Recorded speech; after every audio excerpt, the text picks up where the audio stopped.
ఆలు ఫ్రై చేసుకుందాము. ఇలా చిన్న ముక్కల కింద ఇలాగా అంతా ఒకే సైజు లాగా ముక్కలు కోసుకోవాలి.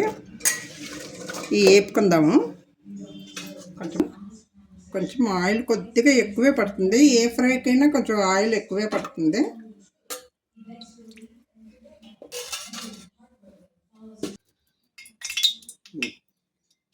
ఇప్పుడు నూనె కాగిందండి.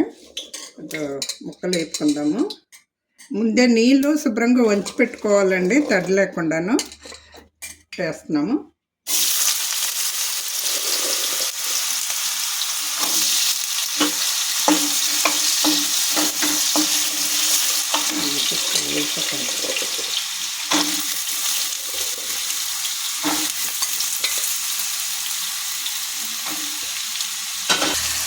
ఇందులో కొంచెము ఉప్పు అండి, పసుపు,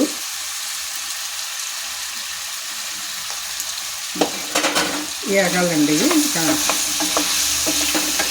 హైలోనే ఇది స్టవ్ హైలోనే పెట్టుకొని వేపాలండి. మంట హైలోనే ఉండాలి. వేగిపోయినాయండి ముక్కలు. ఇప్పుడు ఇందులో ఒక ప్లేట్లోకి తీసుకోవాలి.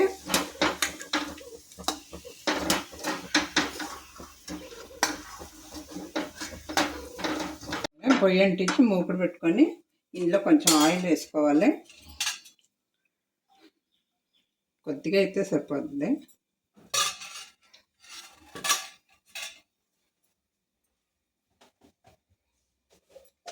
కొంచెం జీలకర్ర, ఆవాలు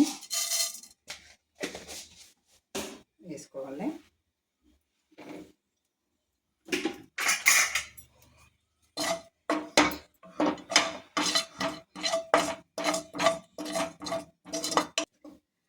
జీలకర్ర, ఆవాలు వేసినాయండి. ఇప్పుడు ఇందులో పచ్చిమిరపకాయలు వేసుకోవాలి. కొంచెం కరివేపాకు,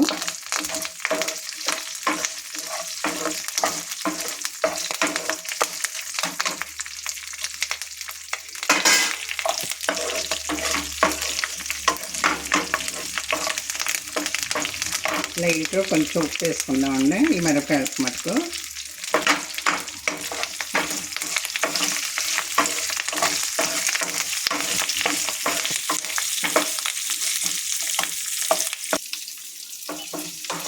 మిరపకాయలు వేగేటప్పటికి మనం ఇందులో కొద్దిగా మన ఏ మసాలా పొడి అయినా పర్వాలేదు, ఒక స్పూన్ మసాలా పొడి, కొంచెం ఉప్పు, కారం, పసుపు వేసుకొని కొన్ని ఎల్లుల్లిపాయ వేసుకొని మిక్సీ కొట్టానండి. ఈ మిరపకాయ కొంచెం ముద్దగా అవుతుందండి. మనం ఎల్లుల్లిపాయ వేసిన దానివల్ల ఈ తాలింపులో కలిసిపోద్దంట. మన మసాలా ఏదైనా వేసుకోవచ్చు ఇందులోకి. ఇప్పుడు తీసుకోవాలి అండి. ఇలాగా ఇందులో మనం ఈ ముక్కలు వేసుకోవాలి. మన ఆలు ముక్కలు వీటిని వేసుకోవాలి.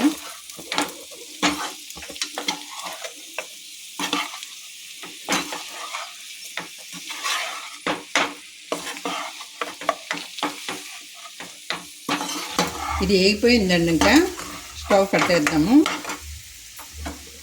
గిన్నెలోకి తీసుకుందాం. ఆలు ఫ్రై గిన్నెలోకి తీసుకుందామండి. ఇది పప్పు అన్నంలో, సాంబార్ అన్నంలోకి బాగుంటుంది నంచుకోవటానికి. ఈ ఫ్రై మీరు టేస్ట్ చేయండి, చేసుకొని కామెంట్లో పెట్టండి. ఓకే.